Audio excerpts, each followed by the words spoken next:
So welcome to Big Orgasm. I can say it. I can actually say it now. I'm still like battling internally every freaking day with the um, social media, whether it's completely imagined or not, but the definite fear of saying orgasm too many times. And we're going to cover that today. We're going to cover towards the end like, why it's so fucking powerful. Why there's all these rules and regulations and how they should happen and why they should happen and where they've come from. And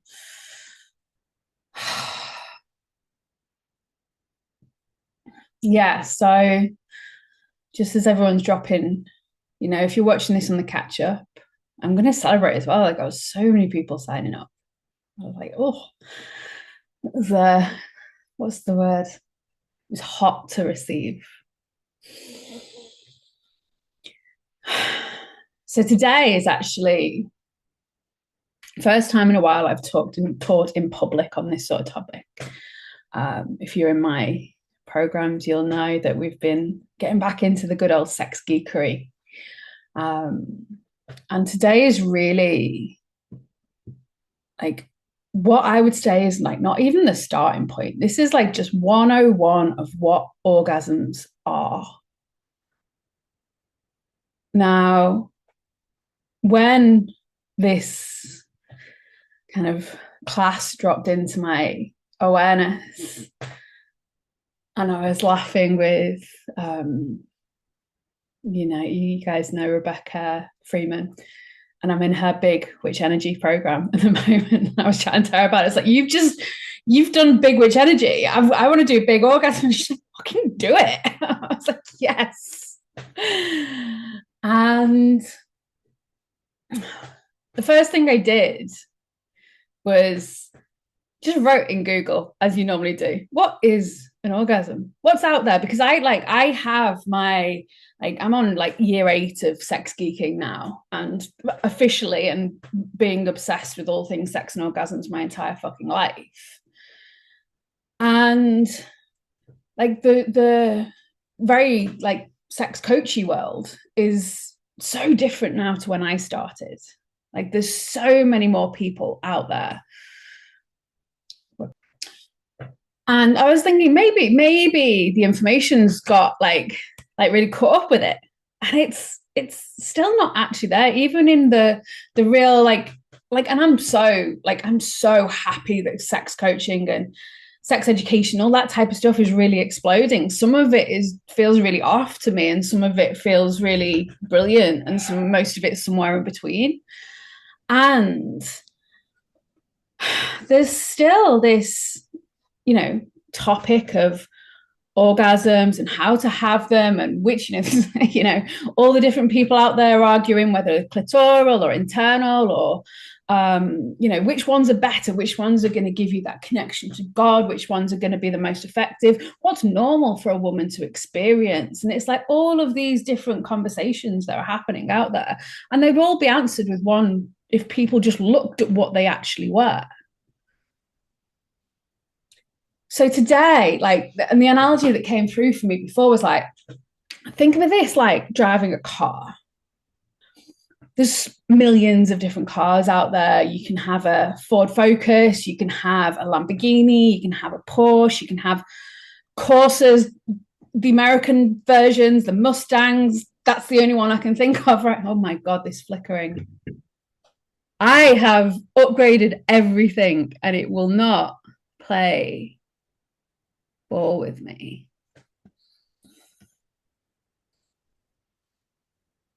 Let's see if that makes any difference.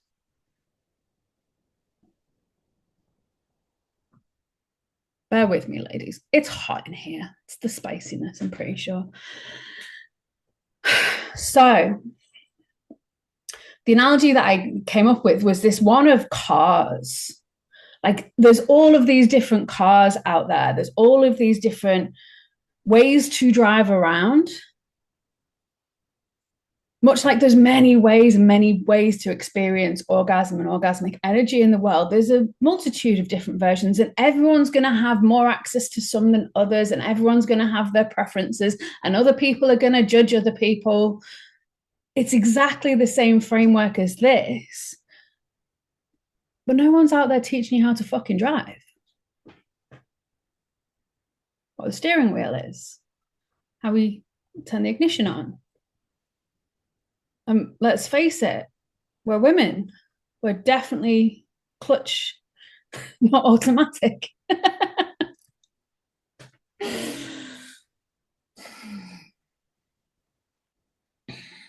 So I'm just going to read through some of the things that you've said. Oh. So what comes to mind when I say the word orgasm? If you're watching at home, just journal on this, write it down. It's like big, billowy, gushing, soft energy, flowing and moving. Eyes closed, pleasure. Love that one. That's going to make sense. Intensity, release, receive. Yeah, you guys aren't newbies, are you? Hot. So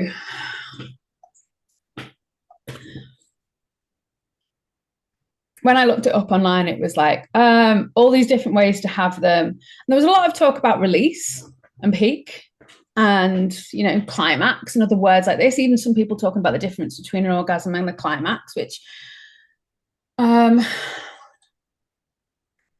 of really comes from the tantra world of separating the male ejaculation and orgasm as two different experiences, in the same way that orgasm and female ejaculation are two different experiences in female bodies.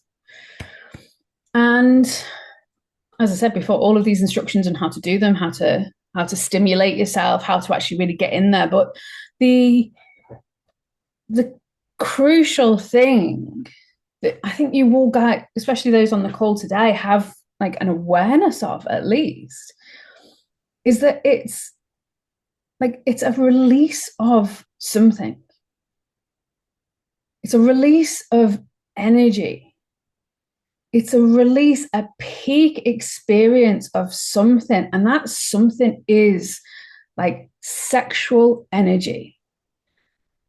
And sexual energy isn't just this thing that only happens when we touch ourselves, like rub our clits with an intent to have an orgasm or have partner sex or do a sex practice, or, you know, it's not some specific flavor of energy that's only accessible in that time. It's our life force energy. It's that feeling of aliveness. It's the activation. It is the literal electricity running through our nervous system and creating that magnetic energetic field around our whole bodies. It is the thing that transports information and data and experience and sensation. And it's the literal language of your body.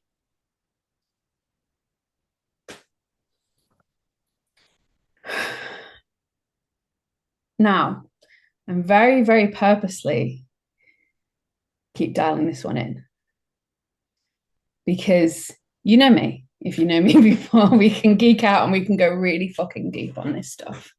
Every single like thing I am going to mention today is like a lifetime of work for some people. Like, not necessarily, I'm not saying it's going to take you a lifetime of work to master. It's like, it's an obsession, it's a drive, it's a purpose for people. Like, it is unlimited how much you can learn and experience and practice and, like, you know, live in each of these parts. But as I say, even all of the beautiful questions that I've received over like the last few weeks, you know, I feel that this answers so much of them, like the majority of the questions, which are, you know, how do I have more of them? How do I, you know, stop blocking them? How do I stop getting like tense and gripped up? How do I have penetrative orgasms with my partner?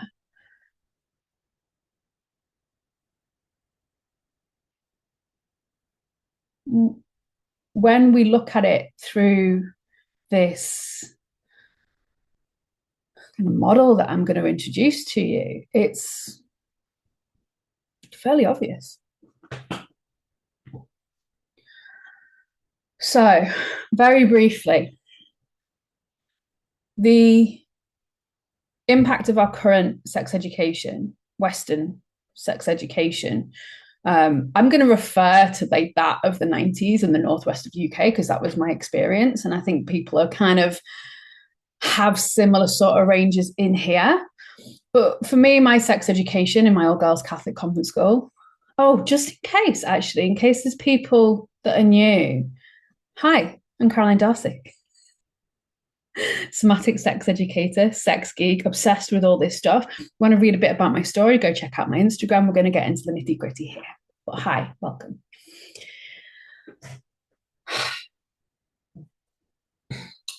Sex education teaches or taught me that sex was the thing that you did to make babies.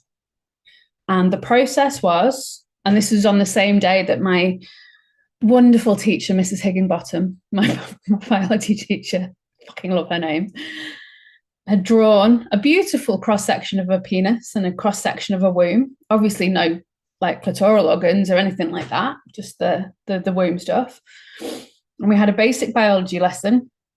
And the explanation was really straightforward. Man ejaculates into your vagina. The sperm travels all the way up to the egg, and then you get pregnant. The next lesson was then watching the business end of a much older, very hairy, and I'm here for the hair, do not get me wrong, but very hairy woman giving birth. To an 11-year-old or 12-year-old who'd never even seen her own self, it was terrifying. There was the blood, the guts, everything else. And it was basically this message that if you do this thing that you're starting to get really interested in with boys, it's going to end really painfully and badly. So that was the not so subliminal message from my Catholic school. But even just like taking out the information as, okay, sex equals a man ejaculating, which is, the same as someone having an orgasm. Like obviously tantricas were practicing this stuff then, but it wasn't something you could Google in the 80s or 90s. So there was this thing, okay, well, if good sex equals a man ejaculating, a penis ejaculating, because of equality, good sex for women must also mean that we come, that we have an orgasm. And, equality, girl power, all of this, she comes first. This kind of thing of like, orgasms are the goal. Orgasms are the point. Orgasms are the peak experience that you have during sex with another person. And the not so subtle layer underneath that is that if you're not having an orgasm, it's not good sex. There's something wrong. Most women will take that because of the wonderful variety of conditioning that we all have, is that it's actually something wrong with me. Because everyone else is out there having multiple wild orgasms all the time, screaming and shouting. Maybe you got to see porn, like I did at an early age. All these women were having wonderful times with very little input, And what that starts to do is just create this goal orientation, external orientation that this is what is good, and if it's not that, it is bad, without any explanation of what an orgasm is, how it works, how our bodies work.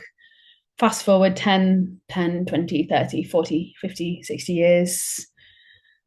Yeah, we've all got some wiring in there that is probably a little bit off. So I'm just checking with that. How many of you can relate to that as a sort of early interpretation of orgasm is good, not orgasm is bad? Yeah, pretty universal. So, just checking nothing's changed massively in this world for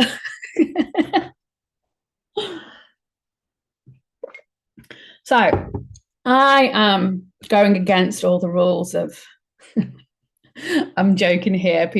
People will know this is like the feminine teaching, but there's a certain amount for me. There is this certain part of the education for me that is far more easy for me to explain and for you to see if I show you some images. So, give me 2 seconds. So, today, what we're going to do, I'm going to introduce you to the basics of sexology, where it started, how we started to understand things, and kind of what was right, and how we've expanded from that now. Okay, you know where we are. This is my favorite thing in the world. This is one of the things that when I saw it, I got my ultimate geek got fed. And it is a really fun practice that I do in my containers or with my one-to-one clients, of where we actually really start to map this out for ourselves. So you can bear this in mind as we go through this. But this is called the human sexual response cycle. I've got a screaming child outside my door, if you can hear it. It's okay. This was some of the first ever like actual sex research that was ever done. This was by a couple that weren't actually together, but called Masters and Johnson. There is a TV series on it. I don't know where it is now. It was out a few years ago, called Masters of Sex. It's actually really entertaining, so I highly recommend that. But just imagine, this started in the 1940s. Like the first people who dared like research this thing that was so like so strictly only between married couples. And of course, it was happening outside of that with lots of different people and lots of different combinations of lots of different flavors of people. And all the stuff that's happening now was all still happening then. It was just behind closed doors. But these, whether you want to call them what I think they're wonderful people, that as with what happens when I research in every part of sexology and history, there's always some interesting stories in there, but the research was fascinating. What they did is, for men and women, is they mapped out the body's responses for when they self-pleasured, when they masturbated. Now, can you imagine this in the 40s? Like an actual lab in a university, having people come in, get themselves off while they measured them and watched them. It caused chaos. But what they did, again, I'm trying to keep this as simple as possible, is they mapped out these phases that we all have. And this is the combination of like increased arousal in our nervous system. And if you go on like Wikipedia or anywhere like that, you'll see all the different kind of symptoms, like, you know, the flushing, when we get up towards the peak of the orgasm, there's the involuntary flush and the sex flush where we go red, and there's the involuntary shouting the words like fuck and oh god, like just seem to, like, you know, did anyone see that thing in when was it? It was with Charlotte in Sex and the City years ago, and she hooked up with this guy, and every time he came, he'd go into this involuntary and call her like really nasty slut names and stuff, and she was so horrified by it, and he had no memory of it. So basically, this energy that we've now kind of you might be aware of already, or like I've introduced today, this energy level increases in the excitement phase. It gets to a plateau phase. Now, this has shifted over time. Some people say the excitement phase and the plateau phase are the same thing. And then it peaks up to a climax. This is the orgasm. And then the resolution phase is when our body returns back to its like homeostasis, its natural state. Men also experience, and some women, I think, I don't know how official that is, but they experience the refractory period where no amount of stimulation they can get them hard again, basically can get them aroused again. It's not even about the stimulation. It's just not a physical possibility. For some men, this is like a matter of minutes. For some men, this might be days. Women can experience something similar. It's like where you get super sensitive, but and like you don't want any more touch is too much. It's like that kind of like push people away. Enough. Whether that's actually a refractory period or just an increased level of sensitization, I don't know, who cares? As I said, you've got to watch me because I will get really geeky on every little thing that I show you today. So does this feel kind of familiar? Again, just that thing of like, oh, we kind of start the excitement, we build it up. There might be a bit of a plateau phase where things kind of just we're turned on and we're aroused and there's some building happening, but it might not actually be increasing at the same rate it did at the start. And then eventually we get to this peak and then we kind of go back to normal. Cool. So this is what they actually found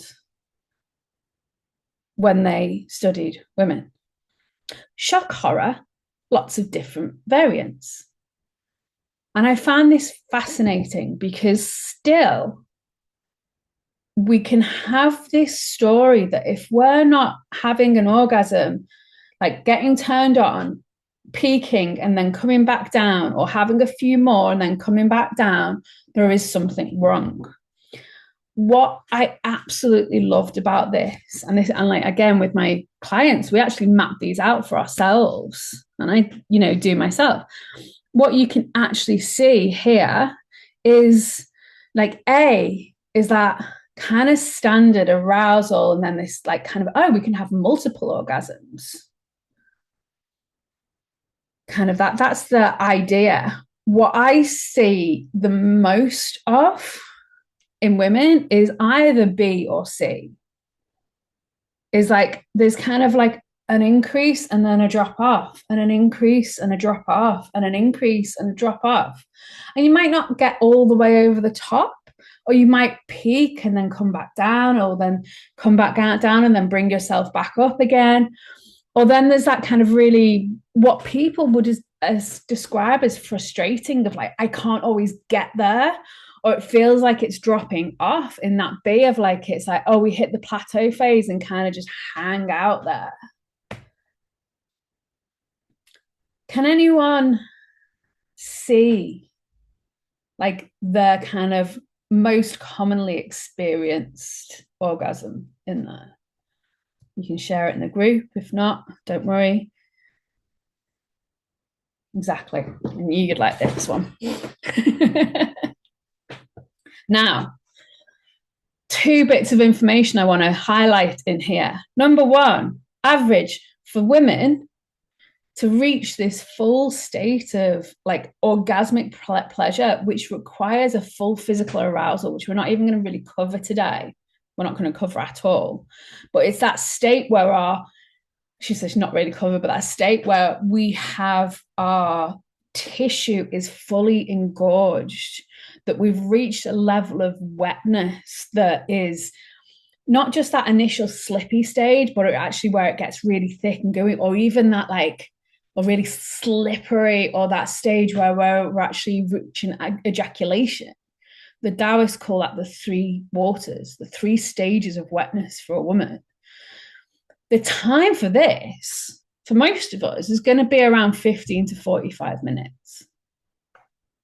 If there's one thing I want every fucking woman in the world to know, is that you do not get off in the same amount of time that an average man does. Man's close to 4 to 7 minutes, if left to their own devices. trying to not make jokes in there.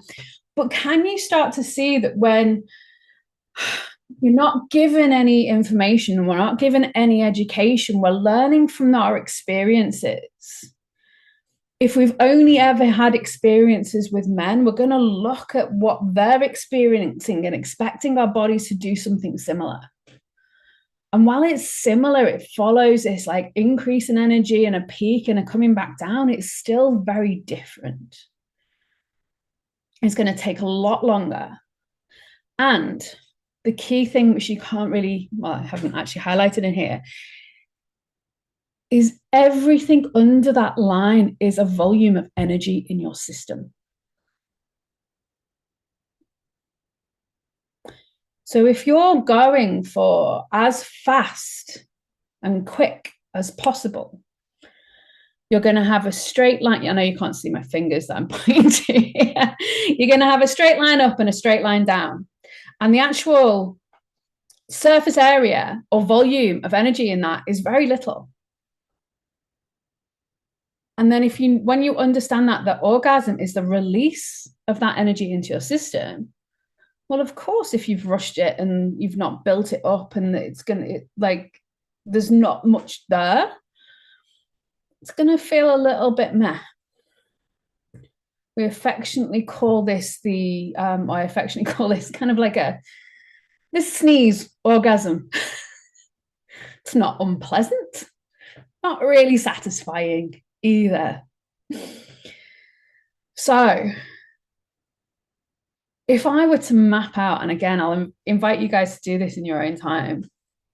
If I were to map out my best experiences, like they've been over a much longer period of time. There've been a slow build-up.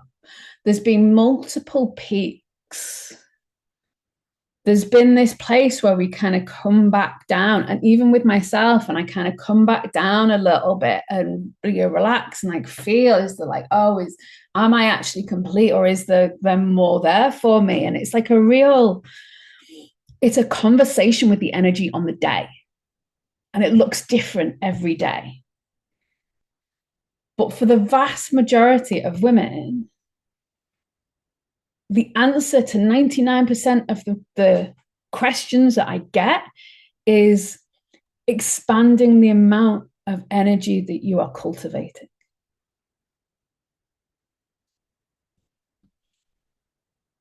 Suitably educated. Can't remember what's on the next slide now. Oh, excellent. So this is where I get a little bit geeky. Now, I still love a little bit geeky. She said she's just mapped out fucking orgasms on a fucking line graph, you know? It's like, I love the line version because it's really easy to see the different, like the different flavors in there, the different states, the different pauses, the different plateaus, the different ranges, the different time scales. But the O cycle, or the orgasmic cycle, which is the kind of my evolvement from that, is looking at it as an entire cycle. The kind of cycle that like mimics every other cycle that a woman's body fucking experiences. Shock horror. Why would that be different? Like, why would all of a sudden that, like, I was to experience monthly cycles, circadian cycles, 90-minute cycles during our day with our energy, like seasonal cycles, all of these different cycles, but our orgasmic cycle is going to be completely different? No, it's the same. It's the same nervous system. So the things that I've brought in and adjusted, and we're going to go into a little bit more geekiness about each one, is, let me just check in. Is everyone still with me? Because I know it's going to be, yeah. If you have any questions, just drop them in the comments as you go. So the first big criticism of Masters and Johnson is that they didn't include desire. I'm like, cool, yes, there's got to be a level of desire that starts off before we get to the actual excitement phase. Sometimes the desire actually comes when we've started the excitement, but there's like I'm going to go into this in a little bit more detail shortly. But then we have that excitement phase and that build up phase. Then we get the climax at the top. And then this is where most of us will completely miss this out altogether, unless you've got a level of practice already. The next part is that, you know, where we talked about it being like the refractory period and that returning back down is like most of us, well, certainly before I started the journey into somatic sexology, would just be like, okay, cool, yeah, I'm gone. I'm gonna, like, I've never been one of those people who could fall asleep after orgasming. Apparently 80% of the people, the population, the female population, there is actually a hormone that's released with men that allows them to fall asleep and actually encourages them to fall asleep. But for women, the release of energy will actually regulate their nervous system enough to help them sleep. I don't have that one. I have a time limit on sex, a cut-off period of 9:30 during the week, because otherwise I ain't sleeping. So then, yeah, we have climax, and then we come into that enjoyment and savoring. And this is that part of what you do after the climax. This is actually the stuff we're going to have a little bit of a play with. Because these are the places that we can actually start expanding how much of this energy we are experiencing. If you think about this on the line version, like increasing the excitement and the desire phase will increase the amount of energy that is available to us. Increasing the amount of enjoyment and savoring and integration, like coming back down, actually, so many good things about it is like, one, it's actually your body can actually like hold on to and enjoy and notice the experience of being like alive with like life force energy and how good that feels. It also helps us like really land in, like this is like an electric shock to our nervous system. Like if any of us have done, if you only done any nervous system work, like you know that once you have a big shock, a big emotion, that it takes a while to come back down. And it's the same here.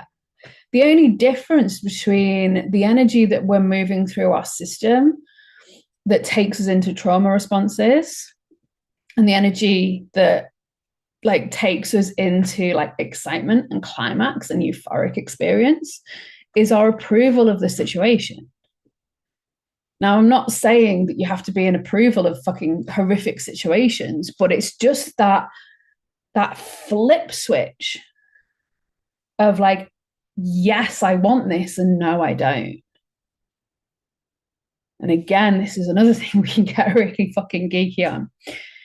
So understanding that like landing properly and taking your time and really savoring not only like adds to the enjoyment, gives your system the benefit of that like nutrition that is our life force, and then bringing it back into that level of like integration for me here is like that noticing.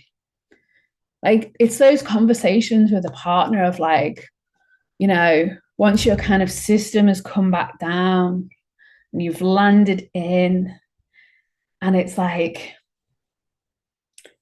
those sort of conversations with your partner that, or yourself, of like, oh, what was really good? What needed a little adjustment? What do we want to try next?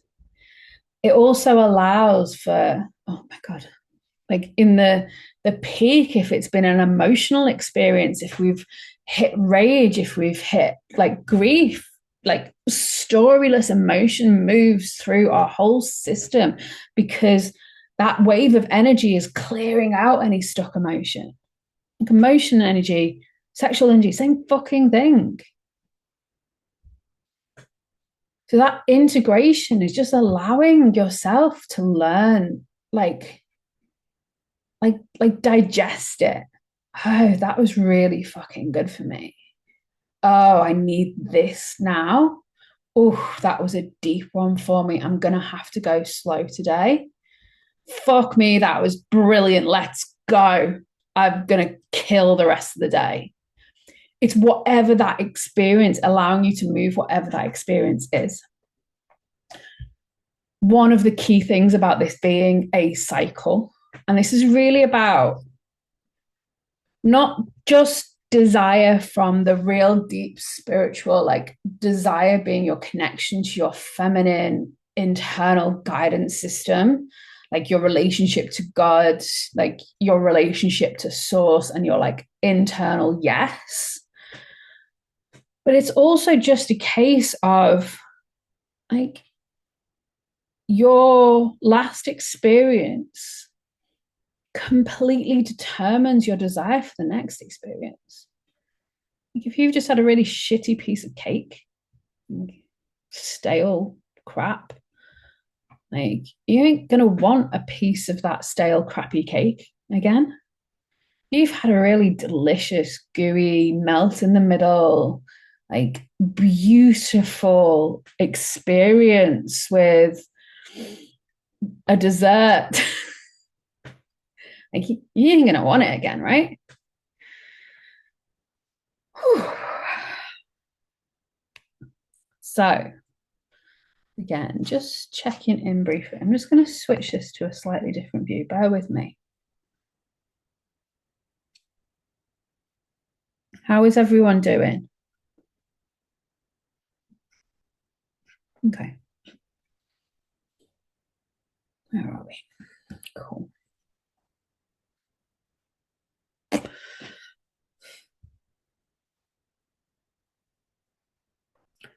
Can you see my pointer thing now? Or can you just still see the main?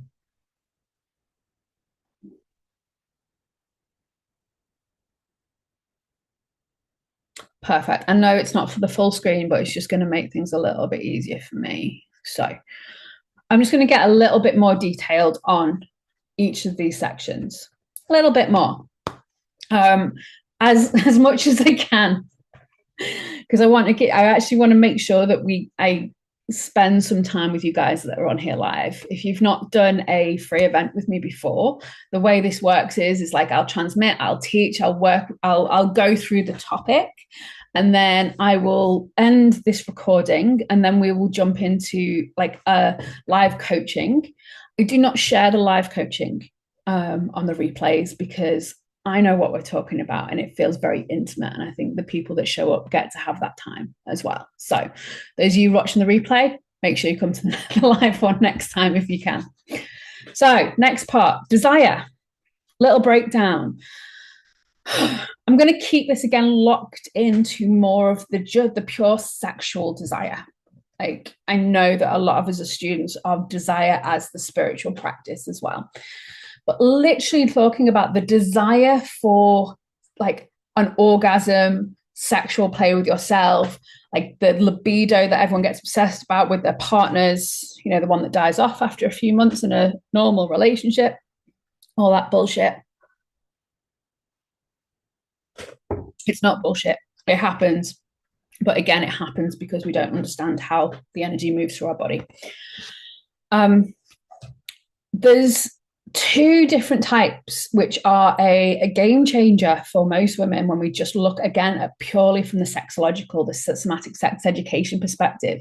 And it's understanding that we assume that like having high desire or like a high libido, say, is like about having this spontaneous desire which comes out of nowhere. Like we're just horny, we're ready to go, we're on, we're lit, it's there. And yes, while that is possible for us to train our bodies so we're open and have access to this flow of energy all the time, most women have a starting point with something that is called responsive desire. And that means that the desire is there, but it's in response to something else. It's like oh yeah, when he started kissing my neck, yeah, I was up for it. Or when we got started, it's like, yeah, it's that, I've mentioned before, sometimes the excitement comes before the desire. It can be when you're reading one of those novels, and we all know what those novels are. Face smut. It can be a million different things, but it's like something sexually relevant needs to happen for me to even think about it.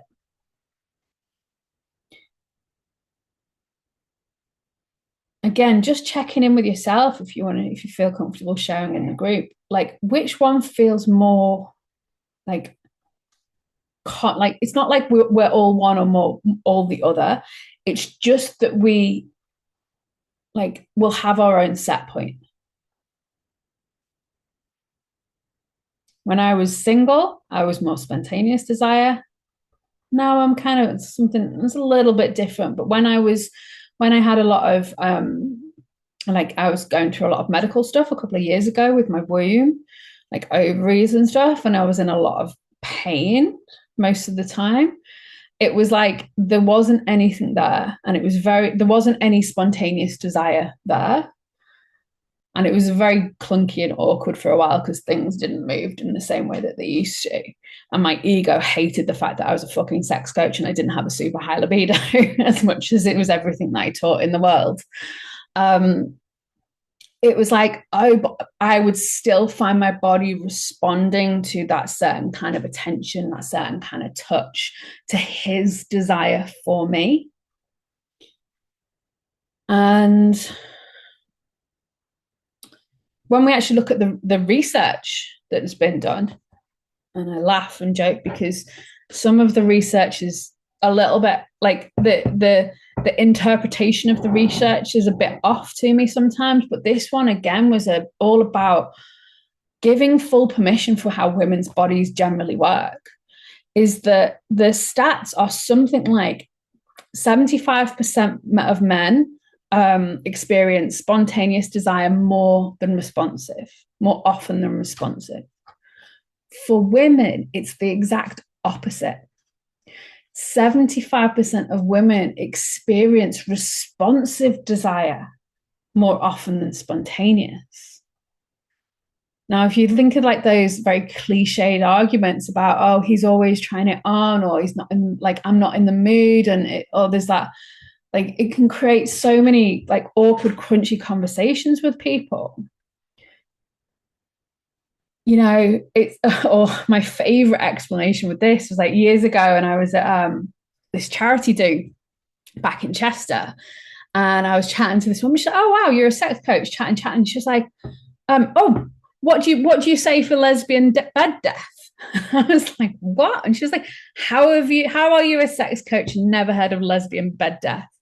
And it was like, and I was like, "All right, okay, tell me what it is." And she was like, there's just a point where we both kind of like, it just turns off for us, and it's really common. And I was like, oh, well, that makes sense, because most women are going to have responsive desire, and like you've got two responsive desire people. Like Salim, when he's stressed out, is super responsive. If I'm in a responsive place as well, like it can actually, even someone who talks about it all the time, has an on system, all of this, it can be easy to miss sometimes.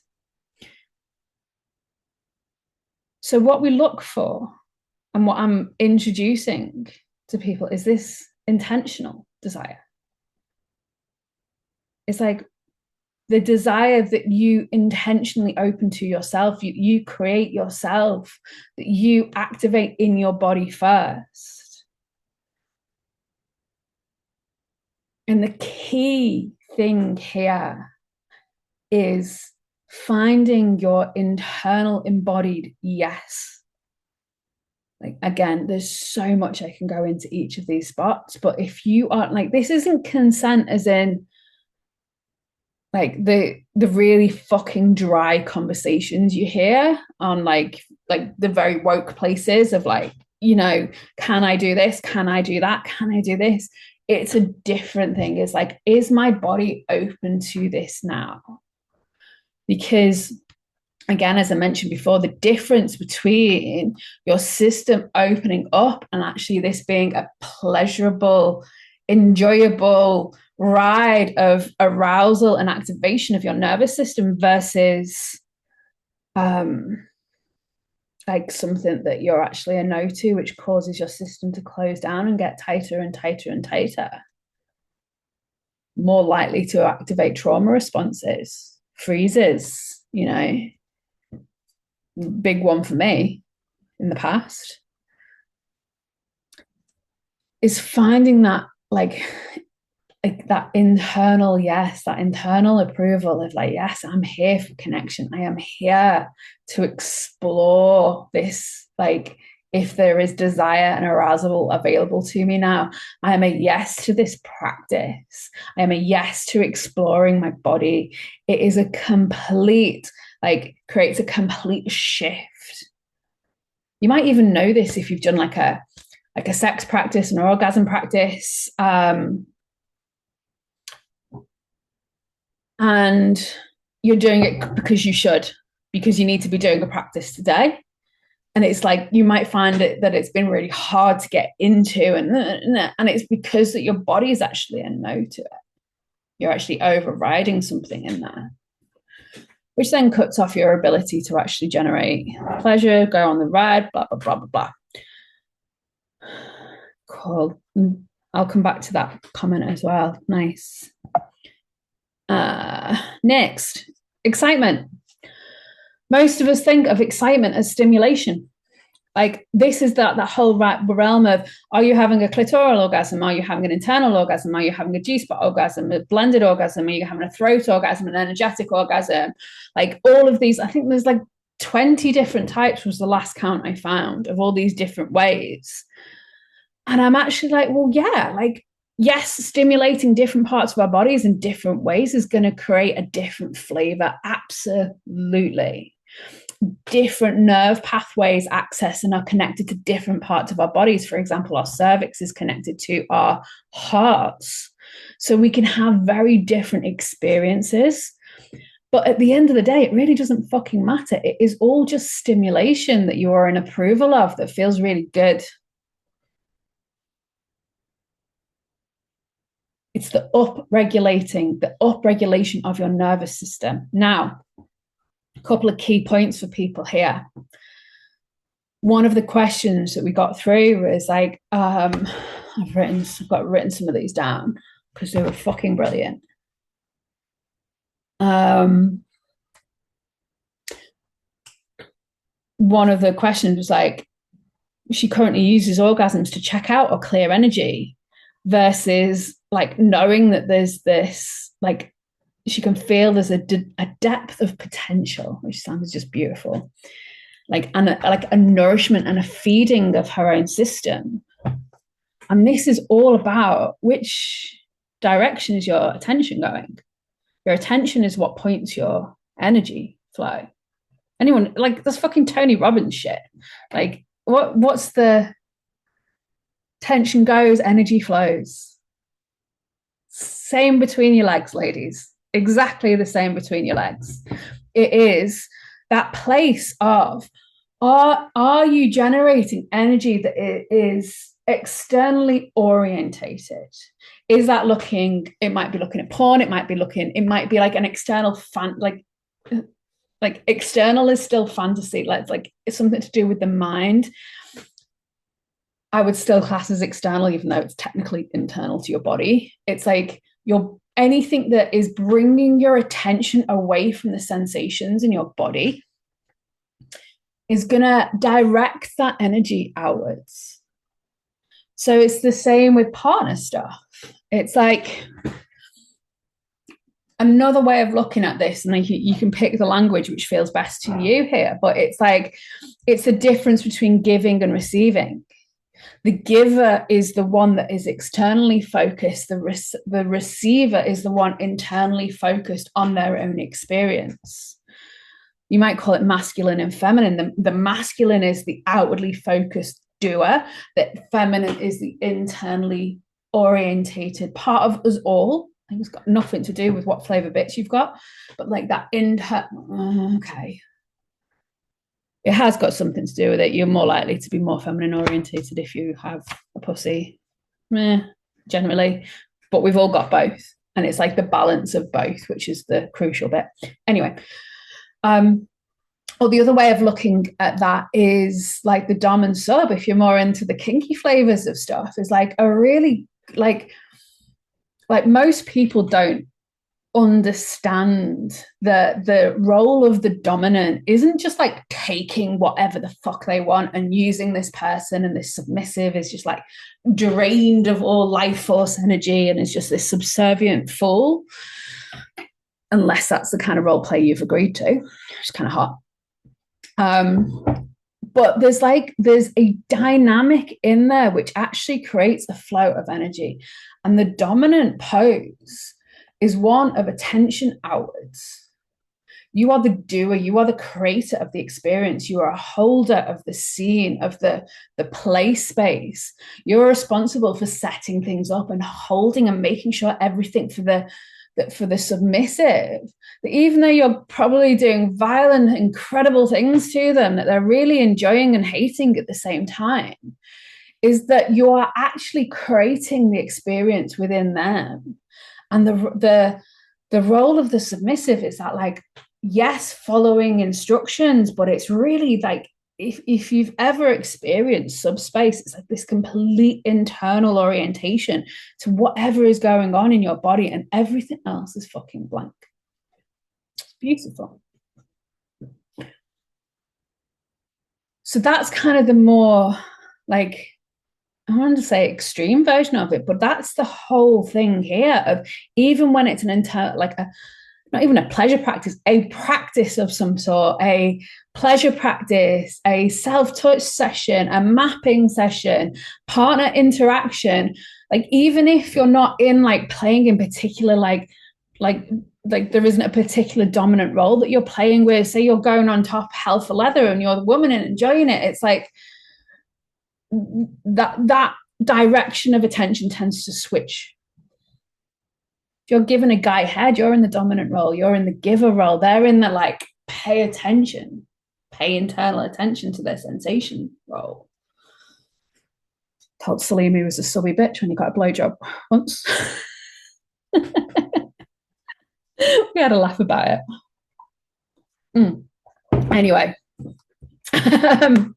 so crucial thing, and again, this is that thing of like, if your attention is outwards on something else, porn, fantasy, your partner, whether the dishes have been done, what happens next day, oh my god, do I look really fucking fat right now, oh my god, how long is this taking, this is taking too long, he's going to get bored, he's going to think there's something wrong with me, whatever that flavor is on that day, when you pull that attention up and out, it is one, it's kind of draining. It's like it's like having a tap. It's like pouring it outwards. Whereas when you are like, your attention is going inwards, that is when you have that feedback of it is actually nourishing you. It is for you. You might have seen this in practices like the microcosmic orbit when you look at Tantra stuff.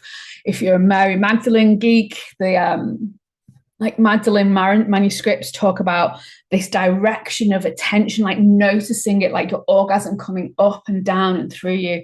And there's some snake directions and things in there, but like, to me, that overcomplicates it. It's like, it's just that flow of it. It comes back to you from your own direction of attention. Whew. Flying through this. The other important thing is the triggers and the blocks. Kind of mentioned them. There's something really interesting that happens about here, about a like 8 out of 10. The 10's an orgasm, the climax, and like you're 8, you're really getting close to it. It's called the point of no return. It's like the thing of like, once you go past it, there's nothing you can do. Once a guy go past it, chances they're going to be coming in the next 30 seconds or less. And it's like, there are things called orgasm triggers, which I've obviously been getting my old books out and looking through old teachings and things. And the first time I read this was in a book called Nina Hartley's Guide to Total Sex. Fucking love Nina Hartley. She's if you've never heard of her, she's like old school porn star plus sexologist. So she actually teaches, like, she's a performer. Do not get me wrong. She is like exactly what you would expect. She has blonde hair, she has breast implants, she looks the part, and she's also a complete geek.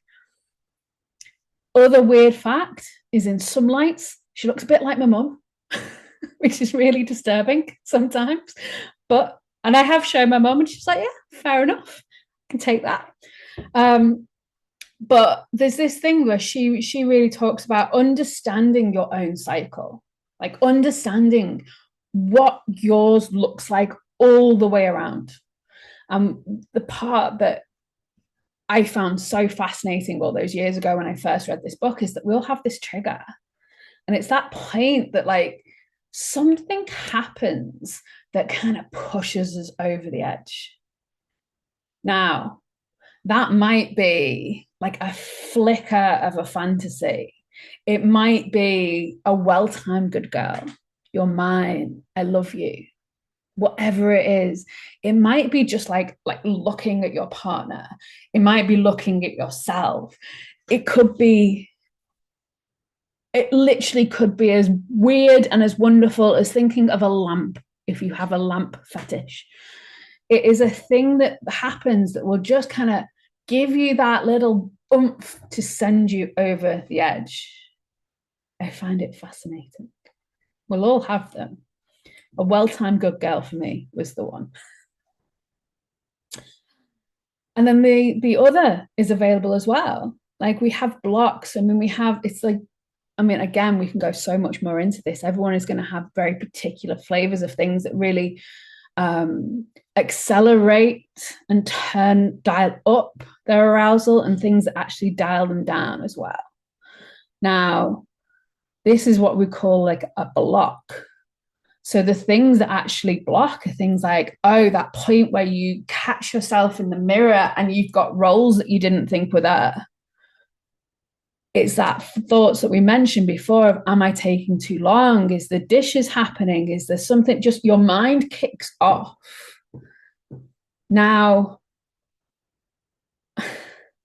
again, I'm just going to get really geeky on this a little bit here because I love it.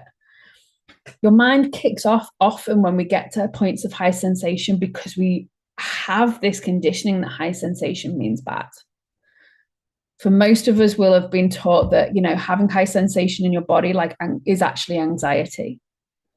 It's not neutral. It's not energy moving. It's anxiety. It's nervousness. It's something bad. Something bad's happening. It could even be like a fear response. So often our mind kicks in a way that completely can drain every ounce, literally just bring it right the way back down over many, many different things. My invitation here is just start paying attention to yours. What are the things for you? The answer to it is to train your body, train your mind to pay attention to sensation. It's like a meditation. You just keep coming back over and over and over again. And the more comfortable you get with sensation, the easier it will be. There will always be points of time in sex where your mind kicks in. Something goes a bit wrong. My famous one was when I started my journey into sexological bodywork, and we were doing orgasmic yoga, which is a variant of the touch practices that I teach now. And it's there was one point where I was just in this practice so much, and I was like, oh, this is happening. I was trying all these new things, and the next thing you know, I fell off the bed. And it was just the most beautiful analogy of sometimes you're going to fall off the bed. You're not going to look like a porn star. You're going to make some weird noises. There's definitely going to be some smells sometime. And there's definitely going to be a lot of body fluids, It's not going to be this pristine, well, good sex is not going to be this pristine performance that doesn't involve laughing, falling off the bed, and making weird noises at times. And it's that ability to not make that wrong and train ourselves to come back into our attention. And again, bring that attention back into our like arousal, our own energy. That's what kind of makes that orgasmic flow, this whole cycle, unfuckable with. It's not about perfection here. Right. Next one. Climax. 2 things you've got to know. It is not just the stimulation. It is also surrender. Most of us think as long as we get enough stimulation at the right pace, by the right thing, for long enough, we're just going to get there. The actual act of orgasm, and actually the whole flow of like the excitement phase and that building, is like this beautiful range of like building up and surrendering, and building up and surrendering, and building up and surrendering. So you can actually feel this from like what happens when you climax? Because for me, it used to be like, oh, I can feel this, like I can feel myself getting there, getting close, getting up to like a 6 or a 7 or whatever that point was. And what I would do is like kind of just automatically like tense my pelvis, straighten my legs out, and really like kind of squeeze it through and squeeze it out. And of course this works, because what I'm doing is taking the energy that's all over my body and squeezing it. And that will give me that release. But I'm squeezing a smaller amount than my body can actually hold. So a really crucial part of any orgasmic practice is learning to relax. Not just doing the Kegels that keep you tight. You want Kegels and like pelvic floor exercises that build strength and flexibility.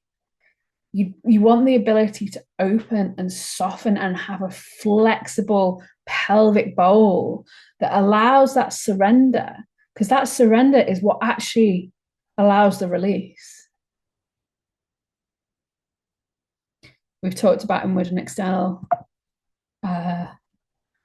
direction, enjoyment, savoring, down regulation, landing. We've kind of talked about this stuff. And then that's the integration period, is the noticing, sharing, and adjustments. Any practice that I teach has all of these parts to it. Depending on your orgasmic map, so what you look at is like more like the human sexual response cycle, like these. Like you can actually like build fluency in lots of different ways. Like if you think you're taking too long, like just you need to give yourself longer. That's it. That's just how long our body work. And it's like, it really is, and it's such an overused analogy, but it really is the difference between like going and grabbing a McDonald's burger, like absolutely enjoyable occasionally, like squeezing one out, going for that fast food there, versus eating like a grass-fed, like drenched in garlic butter steak cooked to perfection with like the most amazing sweet potato fries. And like, it's that difference of like,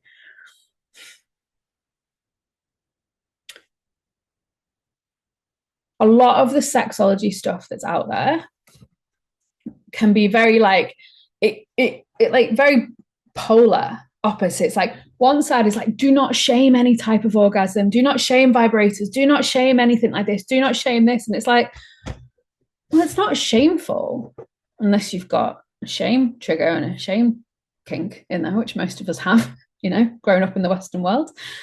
It's not shameful. It's just factual that like there's other options as well. It's like screaming, saying to someone that look, people have got free will. They can eat McDonald's every day of the week if they like. They'll suffer the consequences of it, or they'll deal with the consequences of that. And what I'm saying here is there's actually different options. Now, the other side of it is like, oh, you've got to be having internal orgasms all the time, and they're the only ones that are going to bring you to God and all this kind of stuff. Look, I've had clitoral orgasms that have been fucking psychedelic. I have had internal orgasms that have been meh. I have had internal orgasms that have been come to Jesus. It's like, I've had fucking throat orgasms that have been fucking amazing. I can actually tell you how to train yourself to do that as well. Serious skills over here. But it's like, I'm going to have to share this one with you guys. I'll bring this back up actually. And let me just dive into the practice. Like, there's a really amazing book called Sherry Winston's Women's Anatomy of Arousal. All your anatomy stuff that you should have been taught. And she goes into some I can't remember what she calls it. It's like sacred sluttery and things like that. And an ex-partner of mine had trained me how to do this, but it was so cool reading it in a book, because it was like, oh, that's how it happened. Like, what are the words she used? It was brilliant. I can't remember. She's basically saying our brains are pretty fucking naive. Not naive.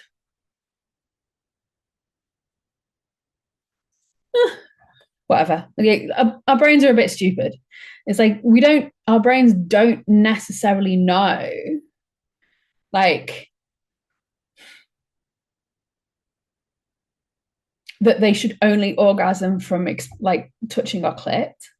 It's like if you create a neurological wiring that allows you to get really turned on while you're giving head, eventually, if you do that enough, so if you self-pleasure, if you've had orgasms already, if you take yourself to the brink or actually allow yourself to orgasm while you're giving head, your wonderful, malleable brain will start associating giving head to orgasms.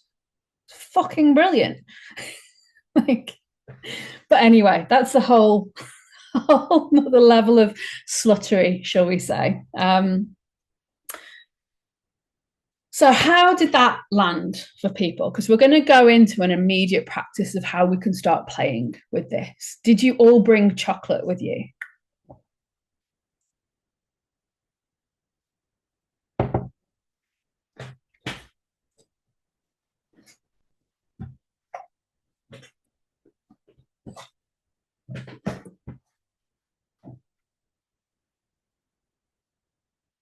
Let me know in the comments if you haven't got chocolate or you have got chocolate. Yes. Okay. Have you got I've got chocolate? Nice. Cool, Jenna. Yeah. Cool. Cool. Right. If you haven't got chocolate right now, you're going to use your imagination, because let's face it, the brain doesn't know the difference between you imagining something and actually going through it. Why fantasy works so fucking well. Again, caveat, it is something that will take your attention external. So I don't actually work with fantasy anymore, but the reason it works so well is because your brain doesn't know the difference between, oh, we've all done fucking manifestation 101. Imagine it and your brain thinks it's real in the moment. Cool.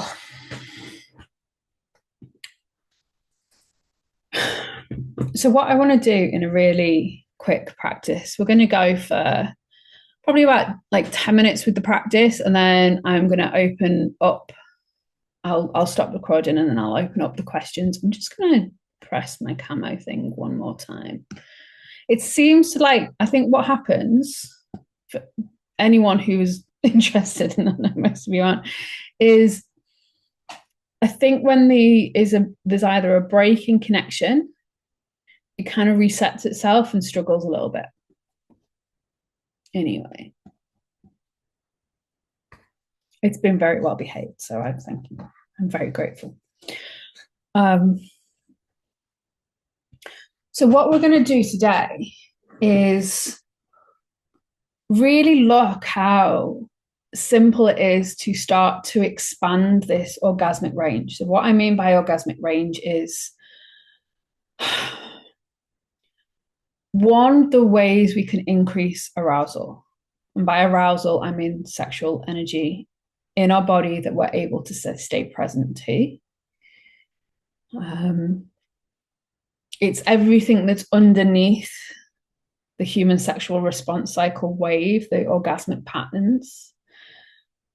I just want to play a little game with you to show you the difference between slowing down and the direction of your attention.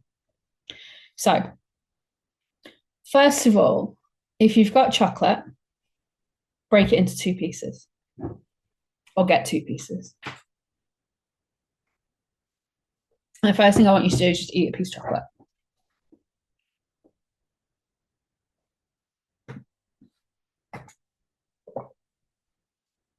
I didn't bring chocolate for me. How rude. Cool. Second part, what we're going to do is we're going to go into just like a quick drop in.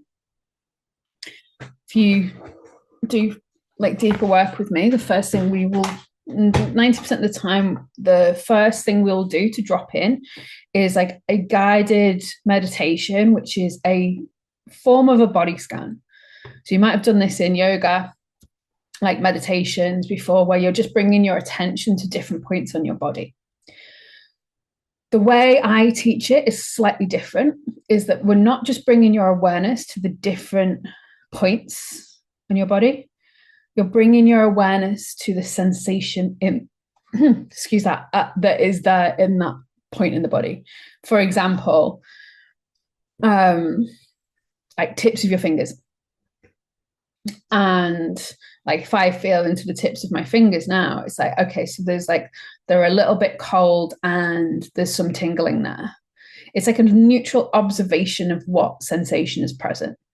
If I bring my attention to the tip of my nose, there's actually not much there at all. Noticing nothing is as important, as valid as having full tingles there. What we're actually doing by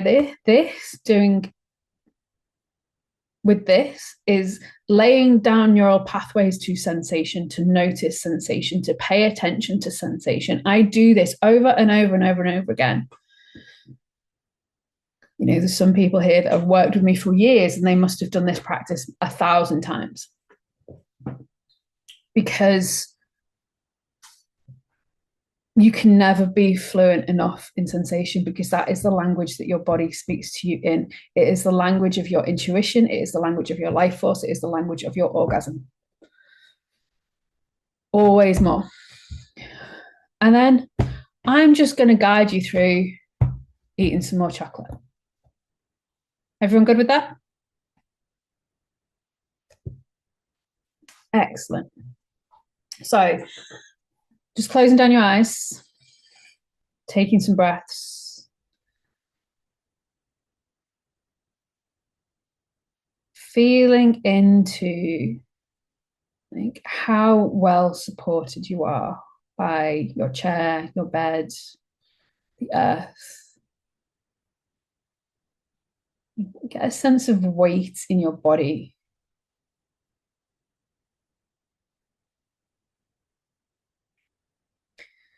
And then just bringing, actually, we're going to just gather up your attention into your mind's eye. So that space between your 2 eyebrows, a little bit, maybe an inch or so back.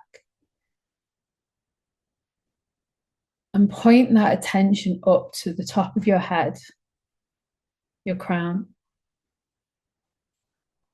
And notice any sensation there.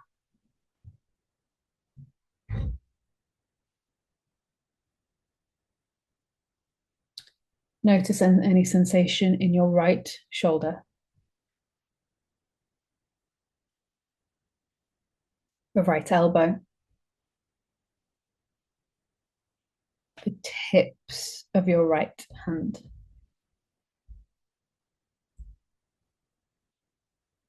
the tips of your left hand,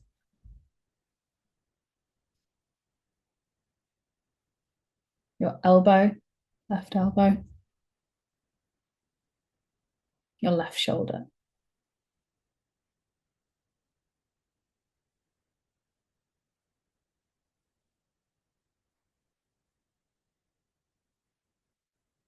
The sensations in your shoulder blades, the lower back, your butt cheeks,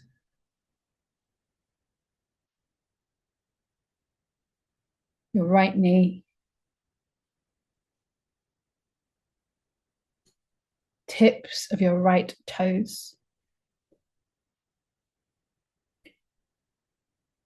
tips of your left toes,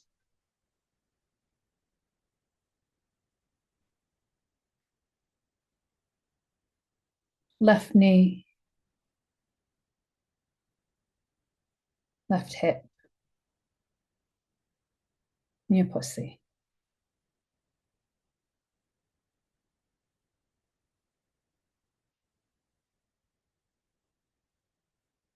The center of your chest,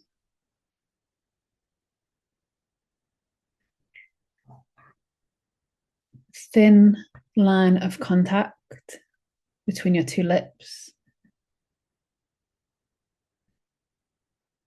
the thin line of contact between your eyelids.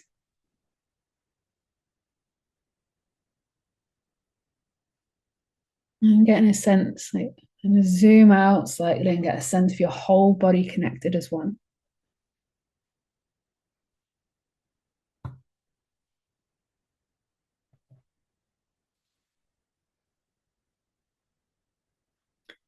Now, I just want to take you to take your second piece of chocolate. And I want you to look at it.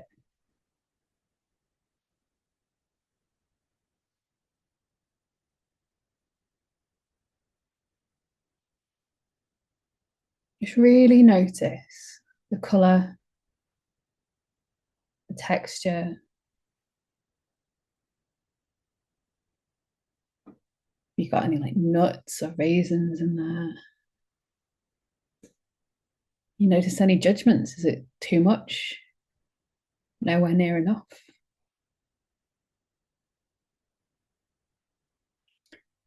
And just really take a moment and feel if your body is a yes.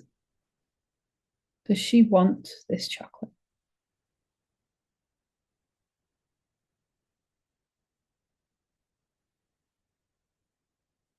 If there is a yes there,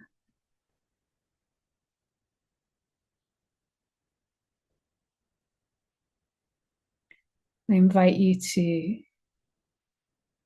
take a bite. Instead of just chewing it and swallowing it, just take a bite and let it sit in your mouth.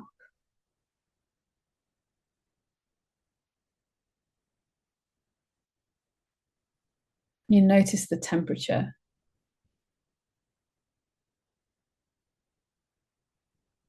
Is it starting to melt? Is the texture what you expected it to be?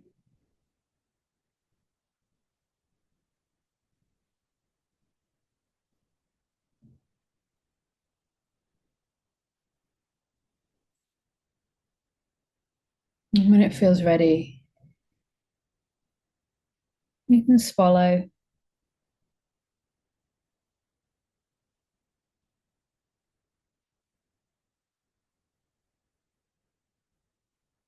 And then just take a moment to even close down your eyes and just notice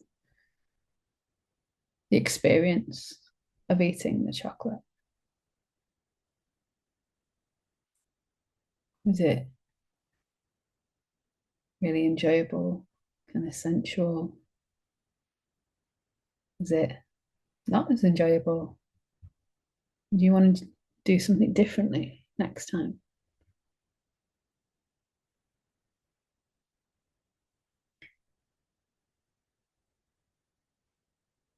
And then just take a breath, open your eyes, and just share in the comments just a few things that you noticed with the second piece of chocolate versus the first.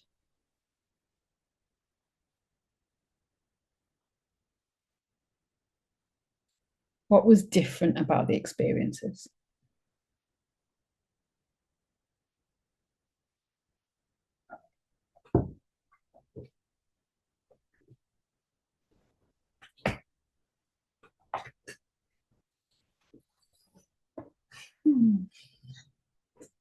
Well, I really want chocolate now anyway.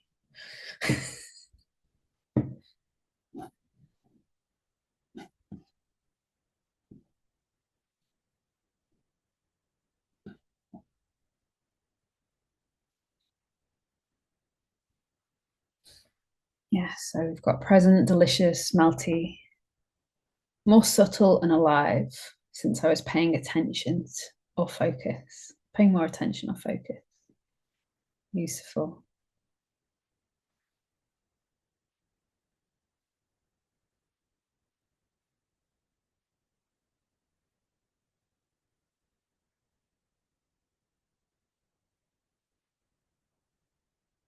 And just as those others come through.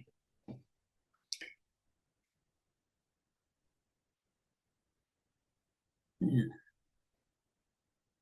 Yeah, so the first piece wasn't aware of any texture or temperature. The second piece, smooth and shiny it was. How smooth and shiny it was. Cold in my mouth and quite rough when it was melting. Interesting.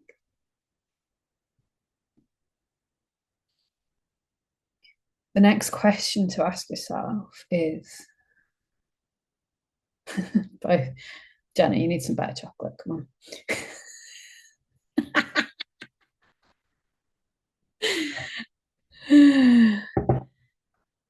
The first experience went quick.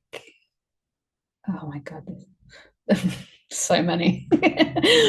First experience went quick, like autopilot, like not in the experience. The second experience was more attentive, slower, more information about the chocolate. So the last question here is, if you had to pick one way to eat chocolate like that for the rest of your life, which one would you choose? Yeah. Second. Yes, of course. Now, take a moment and imagine that with sex, self pleasure. Mm.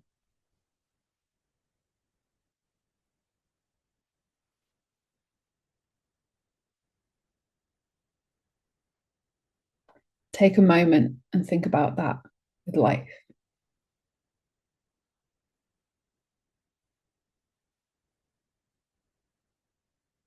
Finding the spots that you are a yes to, removing the spots that you are a no to.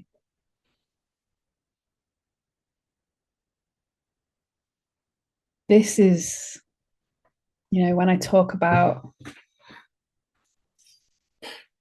like I've always loved the phrase, like, how you do sex is how you do life. So it's an expansion on how you do one thing is how you do everything. Again, probably Tony Robbins or someone of that caliber. slight judgment in the caliber in there. It's a common thing, but it's like, yeah, of course, how you do sex is how you do life. It's the same patterns, it's the same thing. Now I am replacing that. I'm like, how you orgasm is how you do life. The attention, the understanding, the direction of the intention, the finding the thing that is absolutely a yes for you is like this is the thing that, like, when I first started, like years ago, and like I was just like working with women on self-touch practices, how to have more pleasure, working on this kind of stuff, but really noticing that, like, actually me as a coach at the time was getting really fucked up by the things that were happening in their lives, because this activation of their orgasmic energy, this like centering their attention on themselves and what was true for them, was being reflected in their external life. They were making decisions for them. Like, I had people like moving across the world, like ending relationships, going through some shit, you know, and it absolutely baffled me, to the point where I was like, oh, hang on a sec, I need to understand this. I need to get even more geeky on what this fucking thing that is sexual energy really is. And for me now, it is like, it is everything, because it is your guide for your life, of becoming who you are really are, of doing what is true for you, of living the life your soul came here to experience, being your most authentic self. Like, I don't give a shit what you call it. It is like the most, when you are like in tune with this, aligned with this, this is it. It's the most alive you'll feel, because you've got connection to that sense of aliveness that you experience, that you all shared, of your orgasms, like of how you feel when you're in an orgasm at the start of the call, and your experience of it. But it actually is the guide in your life. And, you know, for me, it's kind of what I do. It's kind of why I'm here. And whether that is just teaching people how to have more pleasure and like, or watching their life happen after them, or it's like, you know, working with women on a one-to-one basis where I'm actually holding them in this journey, like watching all the stuff that isn't theirs fall apart, watching the things that they are here to experience actually come to life. It is the most beautiful thing in the world. And you get to have more orgasms. So you can kind of see why I'm passionate about them. I am going to stop the recording. Guys, it's been an hour and a half, an hour and 34. Right. I'm just going to let everyone know, if you're watching on the replay or the catch up, if you have any questions, if you would like to know more about working with me, I'm opening some spots up for the new year. So there's going to be places for mentorship on this journey of turning yourself on, connecting to your orgasmic flow, so your own orgasmic flow, working on the spots that feel really stuck or difficult or blocked, and like really attuning to this place of like, oh, this is going to be my guide. So if you want to know more about that, or you can feel the yes for it, just drop me a message and we'll have a call. It's that simple.